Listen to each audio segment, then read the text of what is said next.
No vídeo de hoje a gente vai falar mais da parte macroeconômica e espero que vocês se interessem um pouco mais para poder entender o que pode acontecer nos próximos dias, semanas e meses que vem adiante. Bom, vamos lá, rapaziada. Começando hoje aqui pelo DXY, a gente consegue ver que ele está formando esse canal de alta no tempo gráfico mensal. Eu acredito que sim, a gente possa ver o rompimento para baixo, mas tem muita coisa que pode acontecer nos próximos dias aí e meses. A gente tem também, muito importante, o próximo mês que está vindo de agosto, a gente tem aí resultado da inflação e também da taxa de desemprego lá nos Estados Unidos. Dia 4 de agosto, a taxa de desemprego. Dia 10 de agosto, a inflação americana. Esses são os dois fatores, são os principais fatores que vão mostrar se eles devem aumentar a taxa de juros mais uma vez ou se de fato essa foi a última vez que eles fizeram isso. Depois, provavelmente, eles tendem a tentar estagnar a taxa de juros, tentar manter ela inalterada justamente para poder continuar contendo a inflação e não deixar ela subir novamente, tá? Acredito que sim, a gente possa ver a reversão da taxa de juros logo em seguida,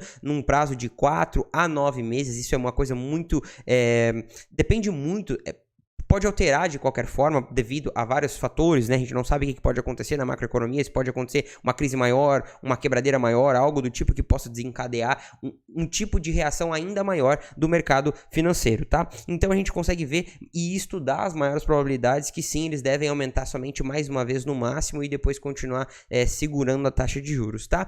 Não queria falar muito disso hoje, eu queria mais falar mesmo dessa parte em relação ao longo prazo, o que pode acontecer nos próximos meses, né? Se por um acaso a gente vê o DXY rompendo para baixo, a gente deve ver sim uma desvalorização muito forte da moeda americana e de fato a gente possa ver uma valorização das novas moedas que estão aparecendo por aí. Eu já havia comentado para vocês da possibilidade do BRICS utilizar uma moeda única, então os países que utilizam, que fazem parte do BRICS, como o Brasil, a Índia, a China e outros países como a Rússia também, por exemplo, eles podem utilizar uma moeda para poder transacionar entre si. Como eles sempre odiaram o dólar de fato, justamente por depender de um país específico, cujo ele mesmo emite a quantidade de notas específicas, isso causa muita inflação, então acaba prejudicando o mundo inteiro. É muito importante que a gente consiga entender as coisas dessa forma, porque é justamente isso que os países vêm buscando, uma saída perante ao dólar. Eles não querem ficar dependente do dólar.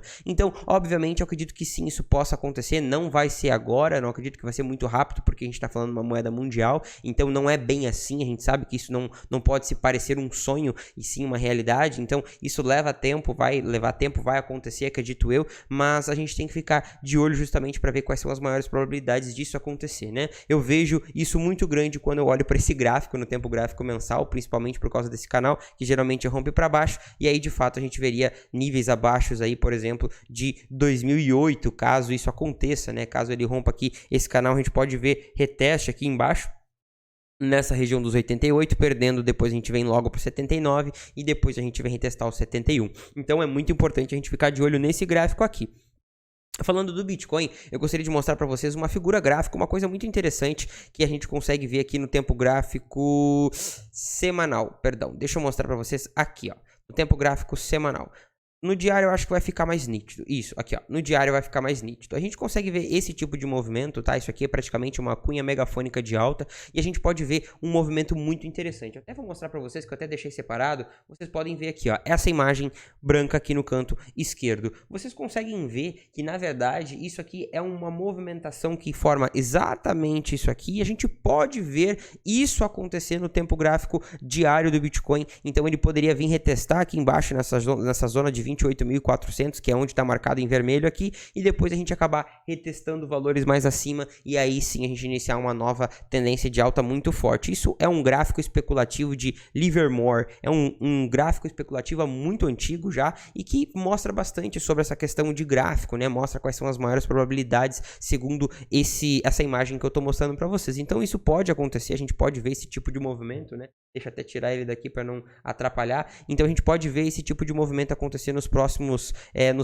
dias e meses aí, tá? Dias, semanas, meses, enfim. A gente tá vendo, né, essa cunha ascendente de baixa aqui, na verdade de alta, que geralmente rompe para baixo, então a gente precisa ficar de olho para ver se vai romper ou não, mas acredito que seja a maior probabilidade, tá? Então a gente poderia perder essa região dos 28 mil dólares aqui, vir retestar nessa região dos 25 mil dólares também, que seria interessante. A gente já veio aqui, mas se viéssemos retestar mais uma vez e mostrar muita força, seria muito interessante. Por enquanto, aqui no tempo gráfico diário, a gente consegue ver que ele está segurando bem, a gente ainda consegue ter continuação de alta, porque estamos segurando aqui em 0,382, a gente não perdeu isso aqui ainda, então enquanto a gente se manter aqui em cima, a gente está saudável, com a maior probabilidade sendo de alta. Caso contrário, a gente pode vir retestar 0,5 e também 0,618, que daí teria a maior probabilidade de ter um padrão de equilíbrio ou até mesmo uma continuação de baixa novamente, tá? Mas a gente precisa ficar de olho, precisa acompanhar esses fatores macroeconômicos, né? Principalmente o DXY, que é o que vai mandar em tudo isso, porque esse de fato é o que precifica tudo, tudo está precificado em dólar, então realmente a gente precisa